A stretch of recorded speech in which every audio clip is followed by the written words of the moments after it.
আর ইতিমধ্যে কিন্তু আমরা চলে এসেছি পোলাও কাকার দোকানে। কেমন আছো বলো? এই তো ভালো আছি, এখন মোটামুটি আছি তোমাদের দিয়েছে। তো অনেকেই আমাকে কোশ্চেন করেছিল পোলাও কাকার দোকান কেন বন্ধ, কি হয়েছে। তো এগুলো সম্বন্ধে কি কিছু বলা যাবে? বন্ধ, আমার নানান লোক ক্যান্সার হয়েছিল, প্রোস্টেট ক্যান্সার ক্যান্সার হয়েছিল?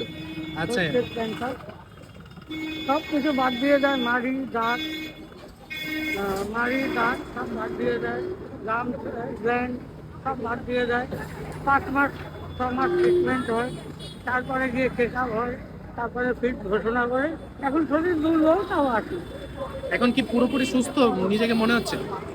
এখন কি সুস্থ মনে হচ্ছে নিজেকে? সুস্থ আছি, কিন্তু দেখো খেতে তো পারি না, এদিকে দাঁত নেই, লিকুইড সেমি লিকুইড খাই, এতে একটু আমি কষ্ট তো থাকেই। মানে সলিড খাবার তো খেতে পারি না, কথাবার্তাও শুনতে কিরকম। দোকান তো প্রায় 5 মাসের মতো হয়ে গেল বন্ধ হয়েছে, হ্যাঁ, আবার কি আজ থেকে রিওপেন হলো? রিওপেন হলো। তোমরা যেরকমভাবে ভালোবাসা দিয়েছো, সাপোর্ট করেছো পোলাও কাউকে 2 বছর ধরে, আমি চাইবো তোমরা আসো, এই ভিডিও দেখো, লাইক করো, এখান থেকে আবার আসো। আশা করি তোমরা নিরাশ হবে না। একদমই। তো পোলাও কাকা প্রথম দিনের রেসপন্স কেমন তোমার এখানে?